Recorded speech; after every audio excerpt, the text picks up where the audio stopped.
मित्रांनो, कुक्कुटपालनात तुम्ही किती पैसे कमवणार हे यावरती ठरत नाही की तुम्ही किती पिल्लं आणलीत, तर ते यावरती ठरतं की तुम्ही त्यातील किती पिल्लं जिवंत आणि सुदृढ वाढवून मार्केटला विकलीत.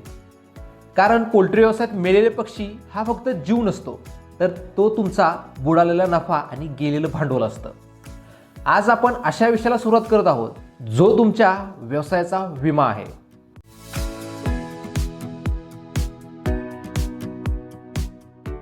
पहिल्या चॅप्टरमध्ये आपण काय पाहिलं की व्यवसायाचं नियोजन कसं करायचं, शेड कसं बांधायचं आणि कोणतं साहित्य निवडायचं.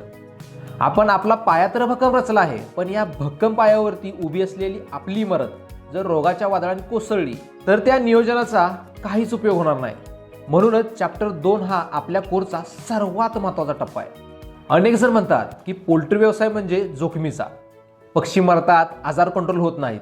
पण मी तुम्हाला सांगतो, जर तुमचं आरोग्य व्यवस्थापन तांत्रिकदृष्ट्या जर बरोबर असेल तर आजार तुमच्या फार्मच्या गेटच्या आत पाऊलच ठेवणार नाही. या भागात आपण फक्त उपचार नाही तर प्रतिबंध शिकणार आहोत.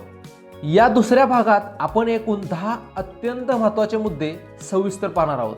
स्वच्छता आणि निर्जंतुकीकरण, शेड आणि साहित्याची शास्त्रोक्त साफसफाई, बायोसिक्युरिटी, बाहेर येणाऱ्या आजारांना रोखण्याची अभेद्य भिंत, लिटर मॅनेजमेंट, अमोनिया गॅस आणि जमिनीवरील तूस व्यवस्थापन, व्हेंटिलेशन, ऋतूनुसार शेडमधील हवा खेळती ठेवण्याची कला, पक्षी निरीक्षण, पक्ष्यांच्या विष्ठेवरून आणि त्यांच्या हालचालीवरून आजार ओळखण्याचे गुपित, लसीकरण आणि औषधोपचार, पक्ष्यांची सुरक्षा कवच आणि आपत्कालीन औषधे, पाणी शुद्धीकरण आणि पोस्टमॉर्टम, आजारांचे मूळ शोधणे आणि ते नष्ट करणे.